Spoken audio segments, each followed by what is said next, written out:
हाँ जी। अस्सलाम वालेकुम ख़वातीन व हज़रात। मुझे उम्मीद है आप सबको मैं नज़र आ रहा हूँगा और मेरी आवाज़ आ रही होगी। आज मैं कुछ कायद आज़म मोहम्मद अली जिन्ना के बारे में कुछ बातें करना चाह रहा था। आ रही है आवाज़? चलें, नहीं आ रही तो फिर किसी दिन यूट्यूब पे चला देंगे यही गुफ्तगू।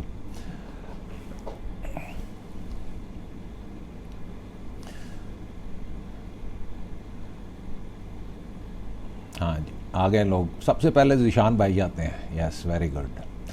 तो एक बार फिर अस्सलाम वालेकुम ख़वातीन व हज़रात।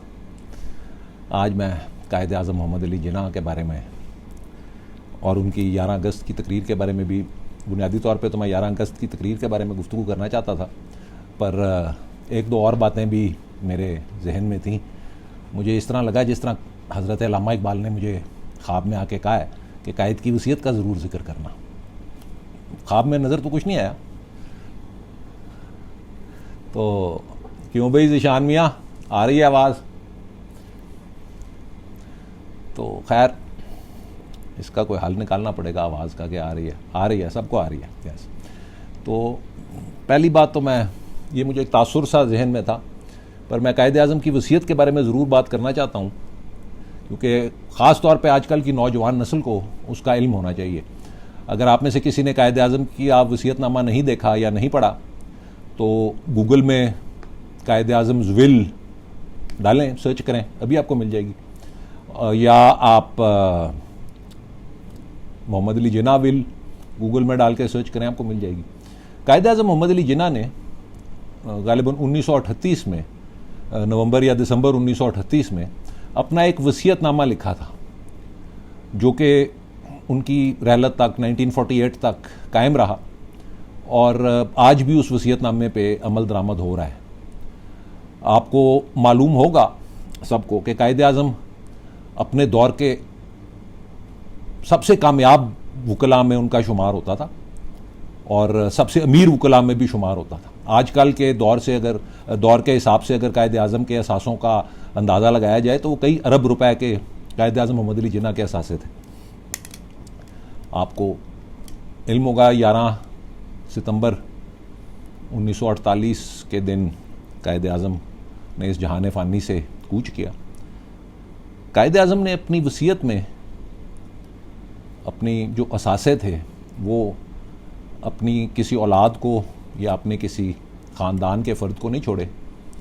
कायद आज़म मोहम्मद अली जिन्ना ने अपनी वसीयत में ये लिखा कि मेरे तमाम असासा जात की जो आमदनी है वो 3 तालीमी इदारों में बहिस्सा बराबर तकसीम कर दी जाए। वो 3 तालीमी इदारे थे, सिंध मदरसातुल इस्लाम, अलीगढ़ मुस्लिम यूनिवर्सिटी और इस्लामिया कॉलेज पेशावर। कायद आज़म को मुसलमानों के नौजवानों की तालीम की इतनी फ़िक्र थी कि उन्होंने अपनी ज़िंदगी भर के सारे जो जमाशुदा असासे थे, जितनी उनकी दौलत थी, वेल्थ थी कायद आज़म मोहम्मद अली जिन्ना की, दुनियावी वेल्थ, वो नौजवान नस्लों की तालीम के नाम के लिए वक्फ़ करके गए थे। आज किसी सियासतदान को कहें कि एक मरला भी जो है ना वो तालीम के लिए वक्फ़ करे और फिर सियासत में आए। जब कायद आज़म ने मुसलमानों की क़यादत संभाली थी, मुस्लिम लीग की क़यादत संभाली थी, अलहदा रियासत का जब उन्होंने तहरीक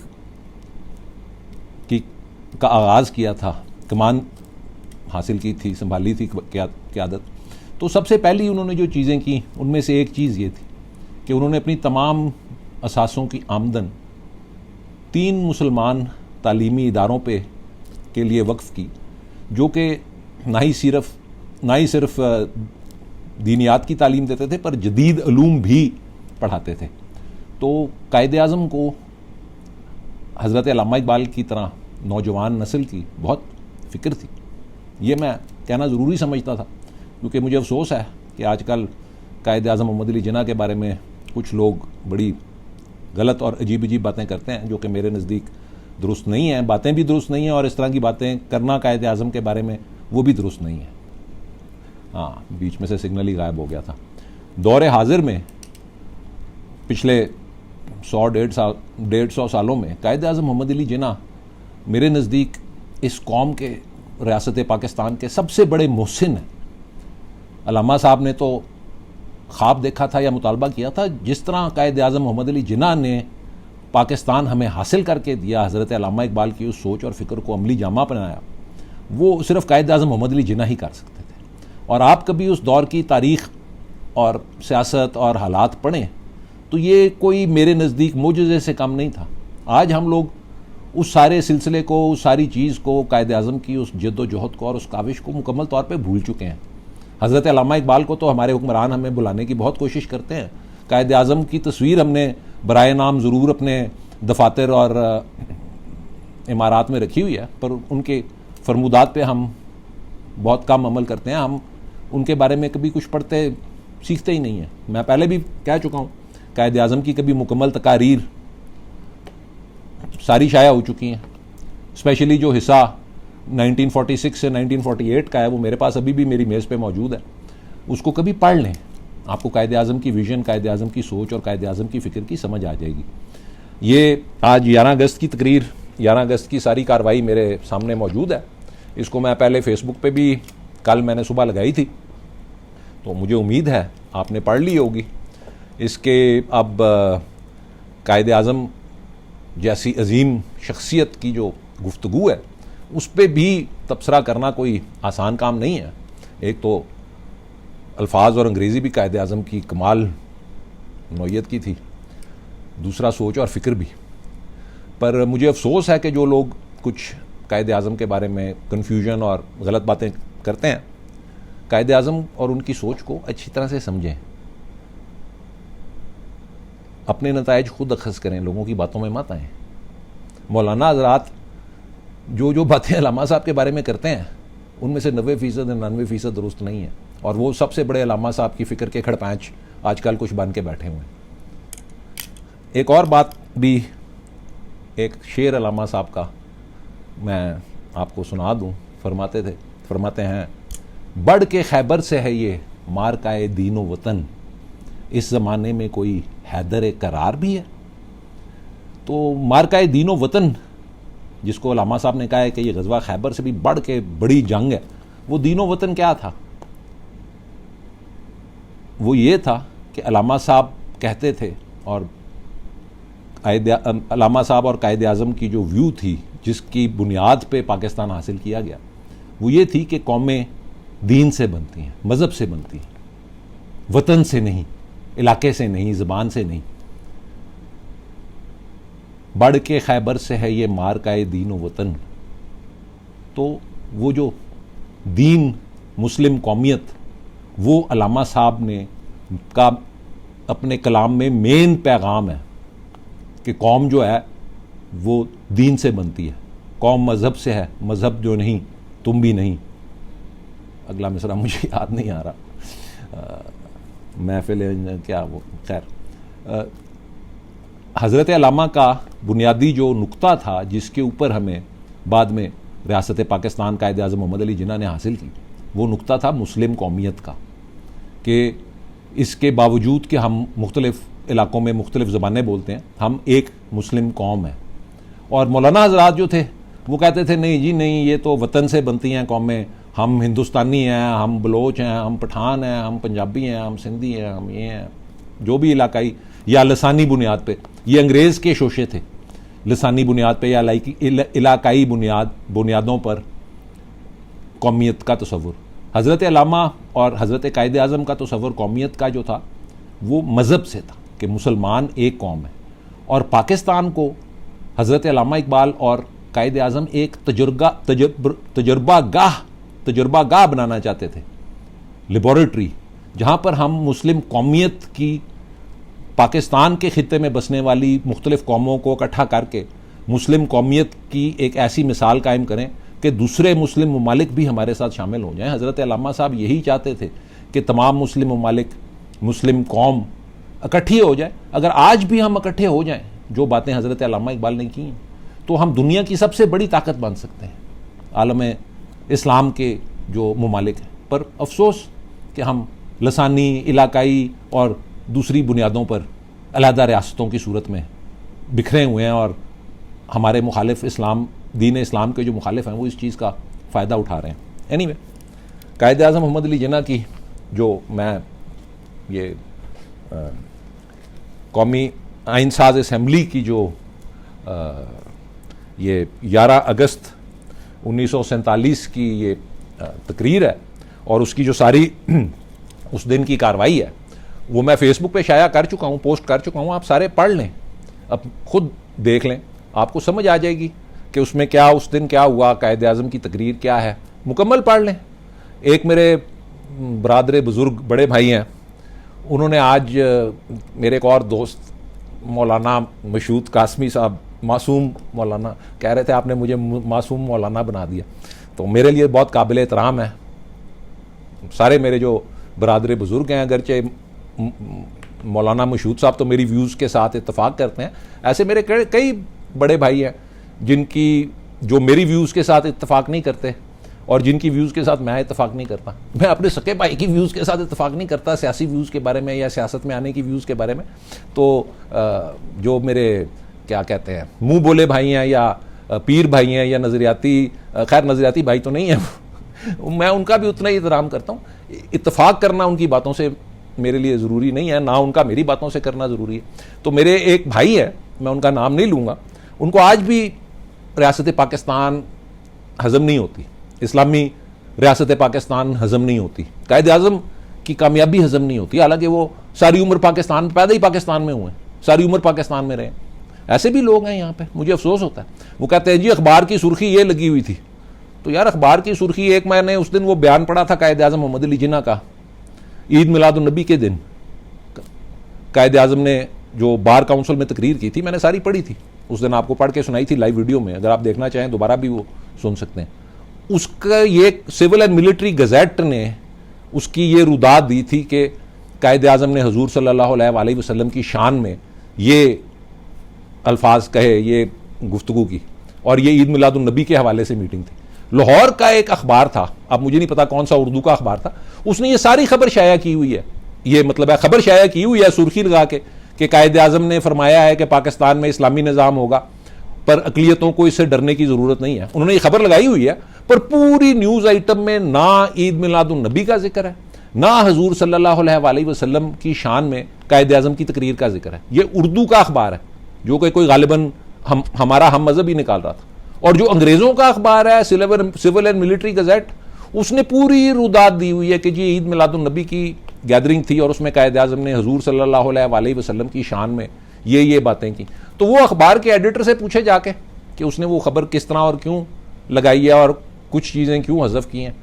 इसका ये मतलब तो नहीं है कि जो चीज़ अखबार में आ जाए वही चीज़ दुरुस्त है।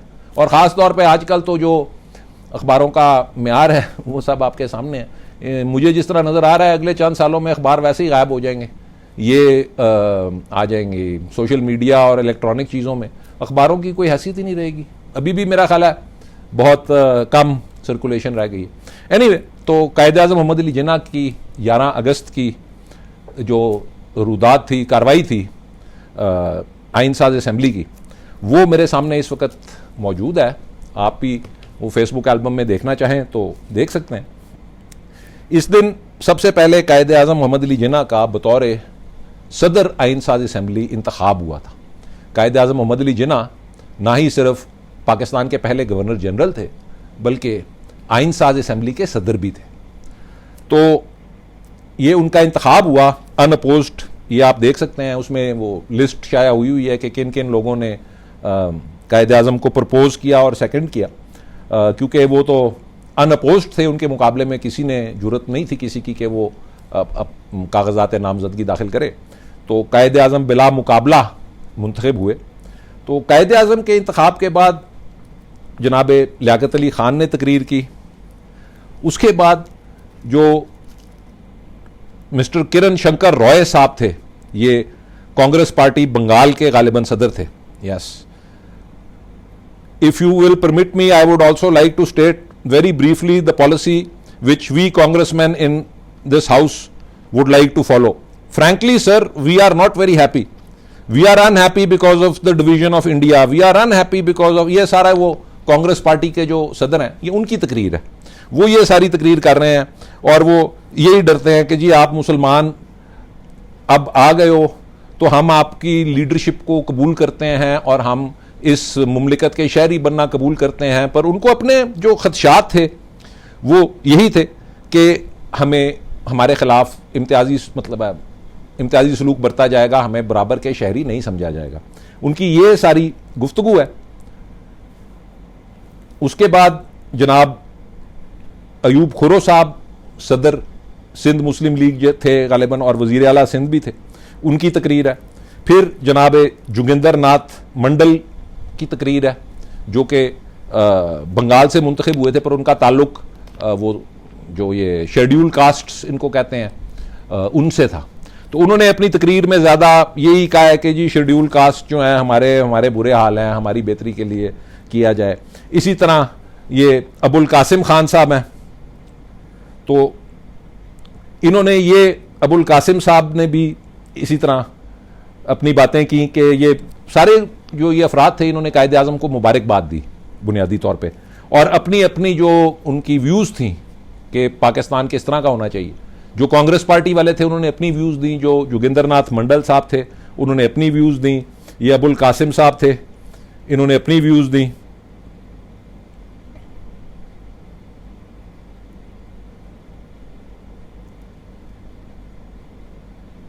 हाँ, इन्होंने कहा है अबुल कासिम साहब ने अपनी तकरीर में, God give us the wisdom and courage to chalk out a constitution which will be based on the Islamic foundations of brotherhood and the equality of men। इनकी तकरीर का ये अहम पॉइंट है। फिर इसके बाद बेगम जहानारा शाहनवाज, इस असेंबली में 2 खवातीन भी शरीक थी, मुंतखब हुई थी, और मैं पहले भी आपको बता चुका हूं कि ये सूबाई असेंबलियों ने इन खवातीनों हजरात को मुंतखब किया था जो कि आइन साज असेंबली के रुकन बने थे। जो मुस्लिम लीग की सीटें थीं, जितनी सीटें प्रोविंशियल असेंबलीज में मुस्लिम लीग जीती थी उसके हिसाब से उनको कंस्टिट्यूएंट असेंबली में सीटें मिली, और जितनी दूसरी जमातों ने सीटें जीती हुई थी, कांग्रेस पार्टी ने, अकाली दल थी, और कई यूनियनिस्ट पार्टी थी। यूनियनिस्ट पार्टी वाले तो ज़्यादातर मुस्लिम लीग में शामिल हो गए थे, मुसलमान मेंबरान जो थे, पर वो थे ऐसे लोग जो मुख्तलिफ पार्टियों से मुंतखब होकर आए हुए थे। तो जो मुस्लिम लीग की सीटें थीं, क्योंकि ये एक सेनेट की तरह का इलेक्शन था, वो पार्टी हाई कमान ने सिलेक्ट की थी। तो इसमें जैसा कि मैंने आपको बताया, मौलाना शबीर अहमद, पहले मैं बता चुका हूं पिछली वीडियो में, मौलाना शबीर अहमद उस्मानी भी इसमें शामिल थे। आलिम दीन को शामिल करना, उसकी एक ही वजह मेरे नज़दीक हो सकती है कि वो जो इस्लामी कवानीन थे, आइन या दस्तूर पाकिस्तान में जो कायदे आज़म डालना चाहते थे उसमें रहनुमाई फरमा सकें, वरना किसी आलिम दीन को शामिल करने की क्या ज़रूरत है। इलेक्शन हम जीत चुके थे, ये उस दिन भी मैंने बात की थी। तो इसी तरह 2 खवातीन को भी कायदे आज़म ने मुंतखब करवाया था, एक पंजाब से बेगम जहानारा शाहनवाज, बेगम शाहनवाज तहरीक पाकिस्तान की मशहूर खातून लीडर है, और दूसरा मोहतरमा शाइस्ता इकरामुल्लाह जो कि गालिबन हुसैन शहीद सोहरवर्दी साहब की हमशीरा भी थी। जो 2 खवातीन को भी कायदे आज़म ने उस असेंबली में, आइन साज असेंबली में मुंतखब करवाया था। वुमेन सीट वाला कोई उधर नहीं था मेरा ख्याल है, पर कायदे आज़म ने उनको फिर भी मुंतखब करवाया था। तो ये 5 या 6 अफराद की तकारीर थी कायदे आज़म की तकरीर से पहले। इसके बाद कायदे आज़म मोहम्मद अली जिन्ना ने अपना खिताब बतौर सदर आइन साज असेंबली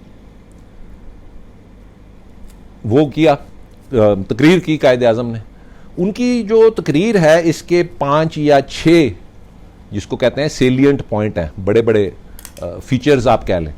कायदे आज़म ने इस तकरीर की शुरू में ही ये फरमाया कि ये कोई बाज़ाब्ता या सोची समझी या तैयार शुदा तकरीर नहीं है, ना ये फरमूदात हैं। जो कुछ भी मेरे जहन में आता जाएगा वो मैं साथ साथ उसी तरह आपको बताता जाऊंगा। तो इसकी इब्तिदा में सबसे पहले जो कायदे आज़म ने जिस चीज़ की बात की है वो करप्शन, जिन खतरात से आपको आगाह किया है, वो करप्शन है, ब्लैक मार्केटिंग है, अकरबा परवरी है, नेपोटिज्म एंड जॉबरी के बगैर मेरिट के लोगों को मुलाजमतों में भर्ती करना है, उसकी कायदे आज़म बात कर रहे हैं। और फिर वो आगे जाके कहते हैं कि ये कुछ लोग बहुत नापसंद करते हैं कि ये पार्टीशन हो गई इंडिया, क्योंकि ये कायदे आज़म के सामने जो उनसे पहले 4-5 अफराद ने या 6 अफराद ने तकारीर की थी, ये उन तकारीर का भी साथ साथ जवाब दे रहे हैं।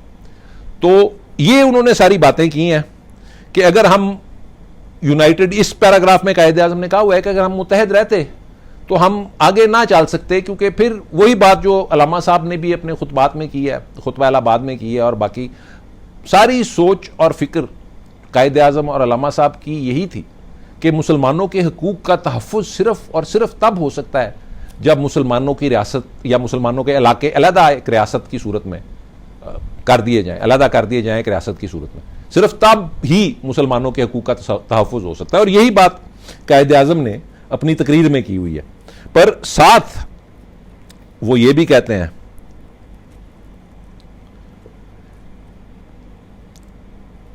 कि माजी में जो कुछ हो चुका वो हो गया।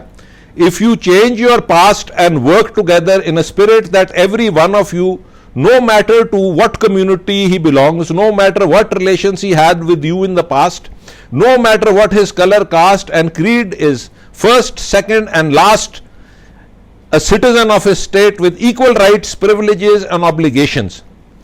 There is no end to the progress that you will make.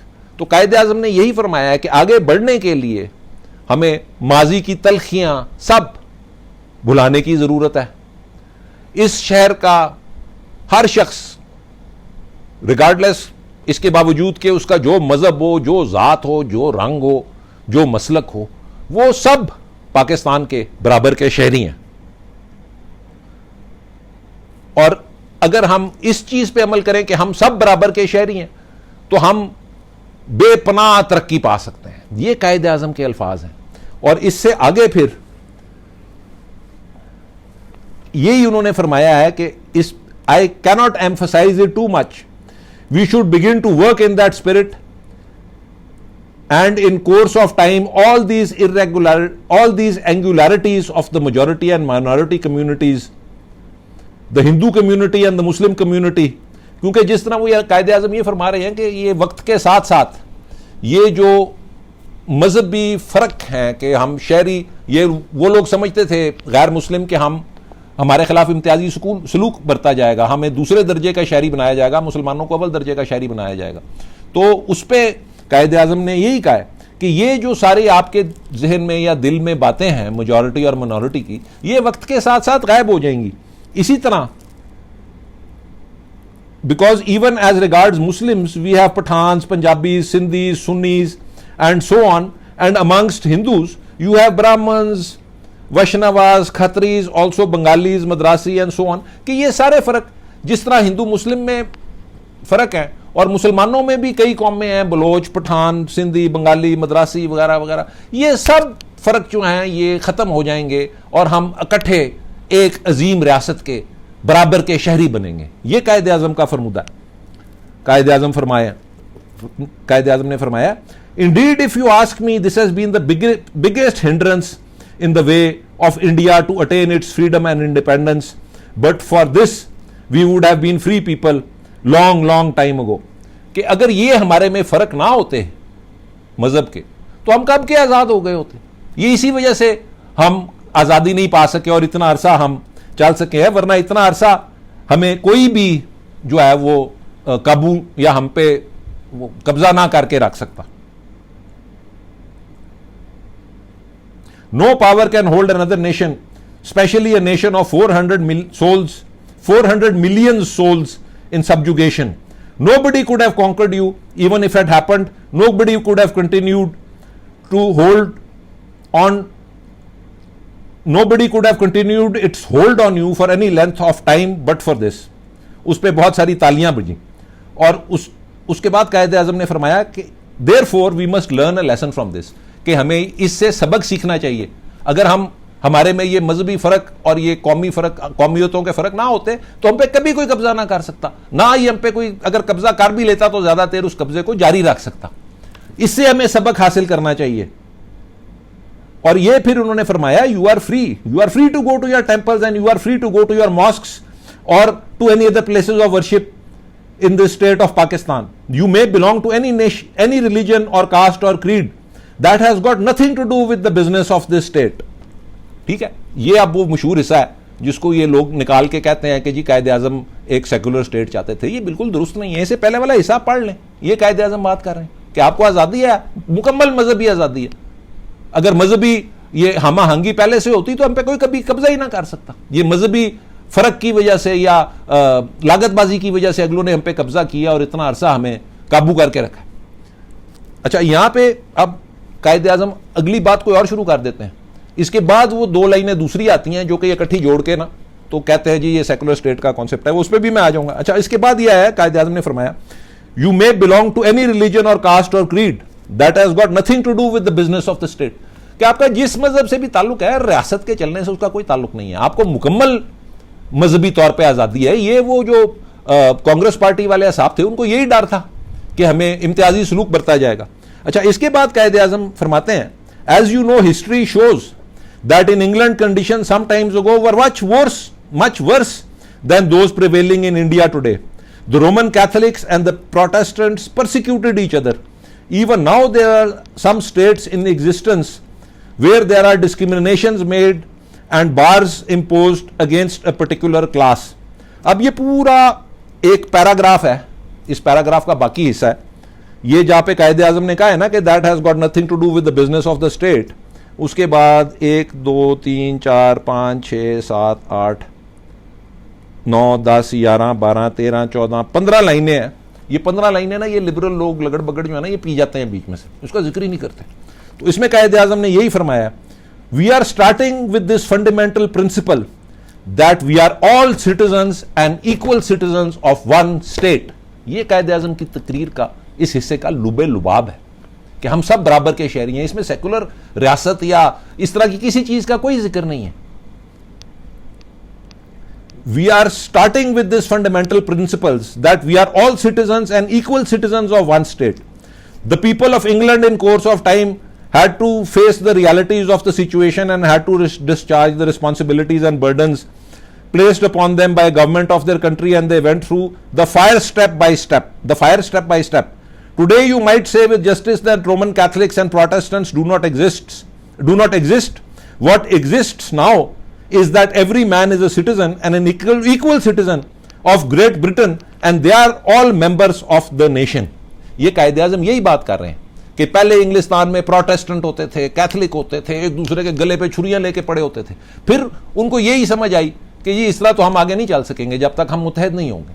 कायदे आज़म का यही लुब्बे लुबाब है, यही मौक़िफ़ है इस तकरीर में कि सब मुसलमान गैर मुस्लिम सब इस रियासत के बराबर के शहरी होंगे, सबके हुकूक बराबर होंगे, सबके हुकूक और इबादत गाहों को यकसां तहफ़्फ़ुज़ फराहम किया जाएगा। ये कायदे आज़म का के सुनहरी अल्फाज हैं। इसमें कोई डिस्प्यूट या इबहाम या कंफ्यूजन नहीं होनी चाहिए। सीधी सीधी बात है, पूरी तकरीर पढ़ लें, मैंने फेसबुक पे भी लगा दी है। और उस मेरे मौलाना मशहूद मासूम भाई ने उर्दू का तर्जुमा भी आज शेयर किया, मेरी पोस्ट पे भी किसी भाई ने उर्दू का तर्जुमा शेयर किया हुआ था, खुद पढ़ लें, आपको समझ आ जाएगी। अच्छा, ये कायदे आज़म बात कर रहे हैं कि we will emerge as one nation, हम एक मुमलिकत के शहरी हैं, बराबर के शहरी हैं, चाहे हमारा ताल्लुक जिस मजहब से भी है। अब वो अगला हिस्सा आता है, ये बीच में से सारा हिस्सा जो है ना ये वो लगड़ बगड़ पी जाते हैं। आगे से वो फरमाते हैं, now I think we should keep in mind in front, keep that in front of us that our ideal.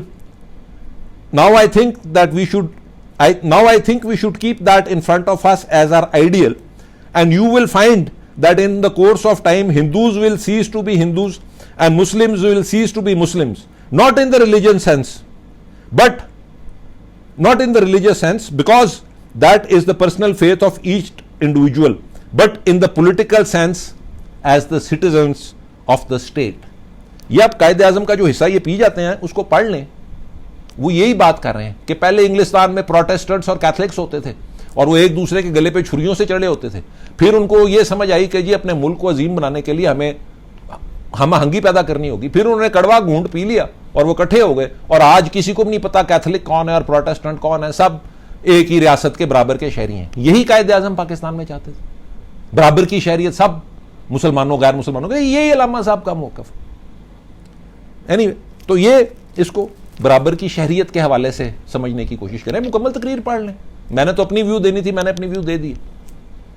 Anyway, और इसके बाद जो आखिरी पैराग्राफ है, ये 3.5 सफ़े की तकरीर है, 3 सफ़े की तकरीर आप कह लें, जिसमें से आखिरी जो हिस्सा है वो आधा सफ़ा जो है वो कायदे आज़म ये लोगों के पैगामात, मुख्तलिफ रियासतों की तरफ से जो मुबारकबाद के पैगामात आए थे वो पढ़ के कायदे आज़म उन्होंने असम्बली में पढ़ के सुनाए। तो ये जो आखिरी पैराग्राफ है, इसमें ये जो मैं पढ़ रहा था पहले, सेकंड लास्ट पैराग्राफ में कायदे आज़म ने फरमाया, now I think we should keep in front of you, we should keep that in front of us as our ideal, and you will find that in the course of time Hindus will cease to be Hindus and Muslims will cease to be Muslims, not in the religious sense because that is the personal faith of each individual, but in the political sense as citizens of the state। तो ये आप खुद पढ़ लें, इसमें क्या लिखा हुआ है। ये कायदे आज़म यही फरमा रहे हैं, ये मैं अभी भी दोहरा चुका हूं 2 दफा, कि जिस तरह इंग्लैंड में पहले प्रोटेस्टेंट होते थे, कैथलिक होते थे, यहां पे हिंदू और मुसलमान है, एक दिन हम सब भूल जाएंगे मजहबी फर्क और पाकिस्तान की अजीम से अजीम तर बनाने के रास्ते में हम सब इकट्ठे चलेंगे। ये कायदे आज़म का फरमान है, equal citizens of the state. इससे बाद आखिरी पैराग्राफ में कायदे आज़म फरमाते हैं, well gentleman, I do not wish to take up any more of your time and thank you again for the honour you have done me. Quaid-e Azam ने हमारे लिए बहुत बड़ा एहसान किया हमारे ऊपर कि उन्होंने हमें ये रियासत हासिल करके दी, और हमें कहते हैं कि आपने मुझे ऑनर दिया। कायदे आज़म ने जो हमारे पे एहसान किया है, उसके सामने बड़े से बड़ा ऑनर भी कायदे आज़म को दिया जाए तो कम है। यही मेरा मौक़िफ़ है। Anyway, I shell always be guided by the principles of justice and fair play without any, as is put in the political language, prejudice or ill will, in other words partiality or favoritism। ये कायदे आज़म फरमा रहे हैं कि मैं इंसाफ और fair play, बराबरी के असूलों पे हमेशा कारबंद रहूंगा और कभी प्रेजुडिस, इल विल, पार्शियलिटी और फेवरेटिज्म में नहीं हिस्सा बनूंगा। और प्रेजुडिस का मतलब होता है इम्तियाजी सलूक, इल विल का मतलब होता है किसी के बारे में कोई बुरे चीज़ें दिल में रखना, पार्शियलिटी का मतलब होता है यकतरफा होना या किसी एक चीज़ के साथ देना, एक तरफ की साइड लेना, सारों की साइड ना लेना, और फेवरेटिज्म अकरबा परवरी। आखिर में फरमाते हैं, my guiding principle will be justice and complete impartiality and I am sure that with your support and cooperation I can look forward to Pakistan being one of the greatest nations in the world। काश अल्लाह करे वो दिन जरूर आए जब हम greatest nation in the world बन सकें, जिस तरह कायदे आज़म ने फरमाया था। तो खैर एक दफा फिर मैं पढ़ देता हूं, well gentleman, I do not wish to take up any more of your time and thank you again for the honor you have done to me. I shall always be guided by the principles of justice and fair play without any, as is put in the political language, prejudice or ill will. In other words, partiality or favoritism. My guiding principle will be justice and complete impartiality. And I am sure that with your support and cooperation, I can look forward to Pakistan becoming one of the greatest nations in the world. आमीन। अल्लाह ताला वाकई पाकिस्तान को दुनिया की अजीम तरीन मुमलिकत बनाए। इसके बाद कायदे आज़म ने कुछ पैगामात पढ़े थे, यूनाइटेड स्टेट्स ऑफ अमेरिका का पैगाम आया हुआ था, इसी तरह ऑस्ट्रेलिया का की रियासत की तरफ से मुबारकबाद का पैगाम आया हुआ था। तो उसके बाद जो फिर अगला एजेंडा आइटम थी वो कौमी परचम के हवाले से थी। ये 11 अगस्त को ही पाकिस्तान का कौमी परचम जो है वो अप्रूव किया गया था कंस्टिट्यूएंट असेंबली से। उससे अगले दिन 12, आज तो वैसे गुजर गई है, आज का दिन है, 12 अगस्त की भी रुदाद सारी, मतलब मेरे पास पूरी रुदाद है पूरी आइन साज असेंबली की 1954 तक। जितनी देर कायदे आज़म मोहम्मद अली जिन्ना और शहीद मिलत जनाब लियाकत अली ख़ान बाकायदे हयात थे, उतनी देर तो असेंबली चलती रही। उसके बाद फिर इस असेंबली ने कुछ किया ही नहीं, जिसकी वजह से अल्टीमेटली गुलाम मोहम्मद ने उसको डिज़ोल्व कर दिया।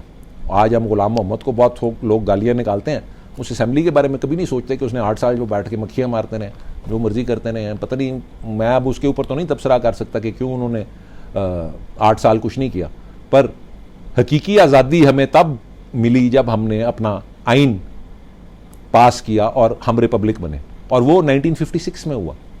तो पहले 9 साल अगरचे हमें आज़ादी मिल चुकी थी, मुकम्मल आज़ादी मिल चुकी थी, पर फिर भी हम बराए नाम अंग्रेज के गुलाम थे। डोमिनियन स्टेटस था हमारे पास, हमें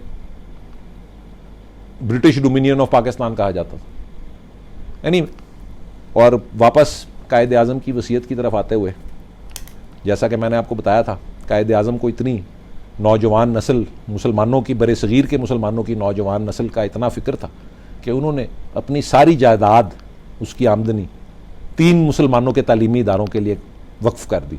आज किसी सियासतदान को कहें, ये जो इतने बड़े बड़े महल और वो क्या बना के बैठे हुए हैं, उनको कहे ना यार आओ तुसी सियासत जाओ, 2 मरले ज़मीन पहले अवाम लिए वक्फ करो।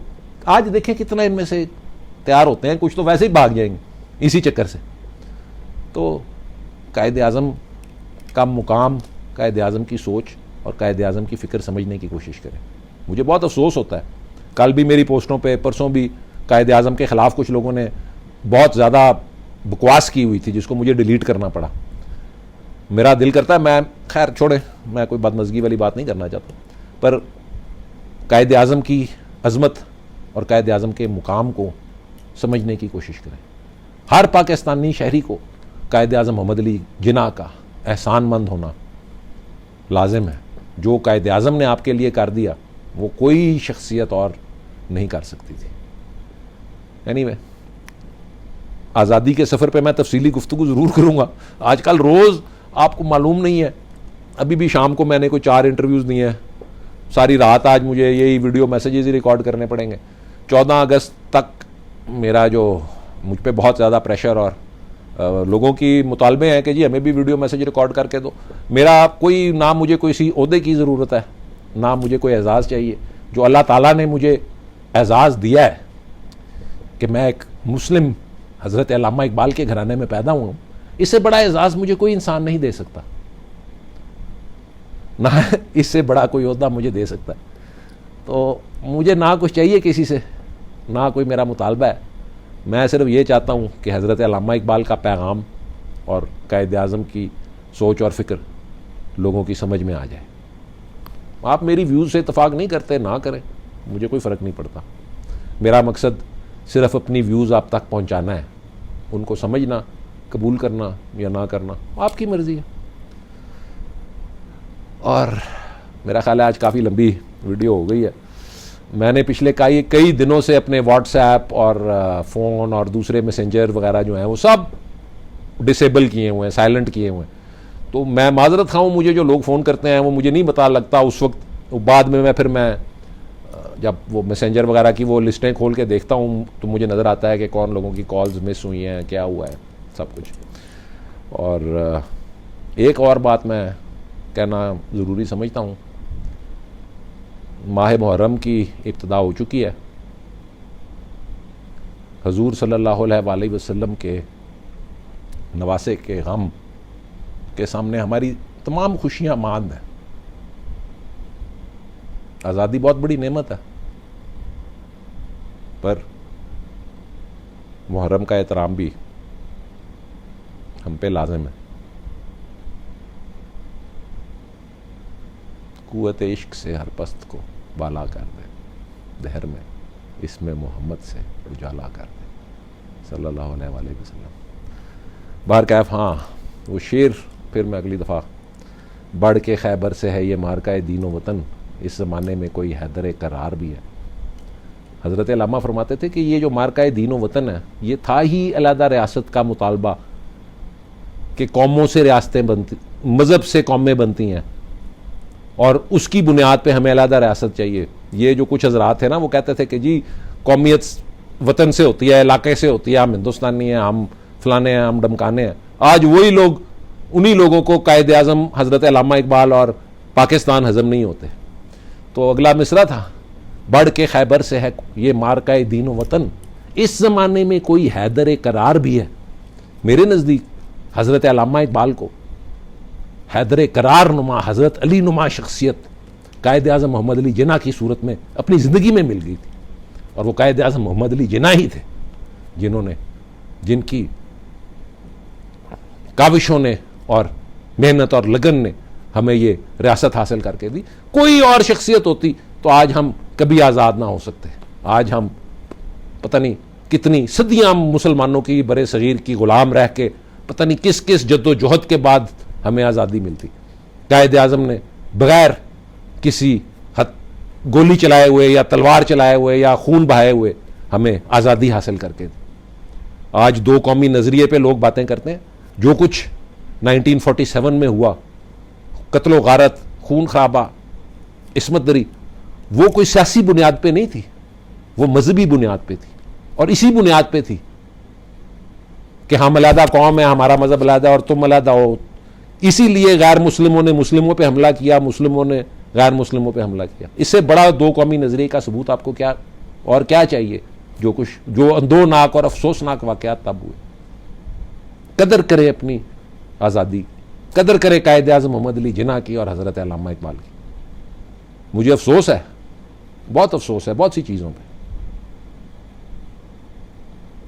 पर मेरा ख्याल है आज के लिए इतना काफ़ी है। इससे पहले कि मुझे और कुछ जज्बात में आके मैं कुछ और कह दूँ।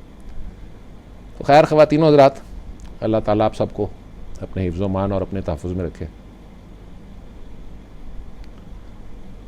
इंशाअल्लाह अल्लाह ताला हमें करोड़ों और यौम आज़ादियाँ नसीब फरमाए हमारी और आने वाली नस्लों को।